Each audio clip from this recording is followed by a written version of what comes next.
ముఖ్యంగా గతంలో కూడా ఎన్నోసార్లు గత కలెక్టర్లకు కంప్లైంట్ చేయడం జరిగింది. విలేజ్ అంతా కూడా వెళ్లి రిప్రజెంటేషన్ ఇవ్వడం జరిగింది. అయినప్పటికీ కూడా యథావిధిగా పనులు నడుస్తా ఉన్నాయి.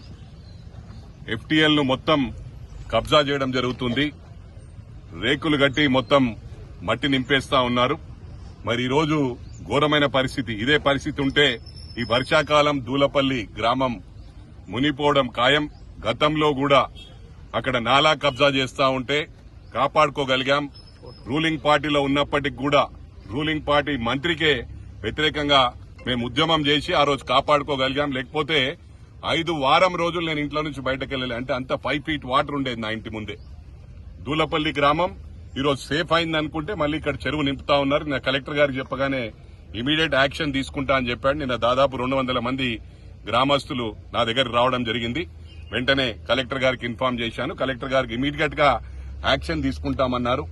ఈరోజు మల్లారెడ్డి గారు మాజీ మంత్రి వారి కాలేజ్ డ్రైన్ వాటర్ మొత్తం కూడా యాక్చువల్ గా అక్కడ ట్రీట్మెంట్ ప్లాంట్ పెట్టుకుని అక్కడనే సంపులు పెట్టుకుని బయటకు వదలకుండా యాజ్ పర్ హెచ్ఎండిఏ నామ్స్ కానీ ఏది కూడా పాటించకుండా డైరెక్ట్ మొత్తం గ్రామం అంతా కూడా డ్రైనేజ్ వాటర్ తో మునుగుతా ఉంది.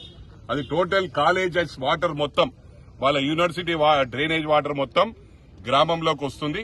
దీని మీద కూడా అధికారులు చర్య తీసుకోవాలి. లేకపోతే దీని మీద కూడా మేము వెంటనే వచ్చి అక్కడ బ్లాక్ చేస్తామని చెప్పి కూడా ఈ సందర్భంగా మల్లారెడ్డి యూనివర్సిటీ మేనేజ్మెంట్ కు మేము హెచ్చరిస్తా ఉన్నాం. వెంటనే మీరు ఆపండి. ఆపకపోతే మొత్తం గ్రామస్తులందరూ కూడా వచ్చి తప్పకుండా మేమే ఆపుతామని చెప్పి కూడా ఈ సందర్భంగా తెలియజేస్తా ఉన్నాను. ఎక్కడ కూడా కాంప్రమైజ్ అయ్యే సమస్య లేదు.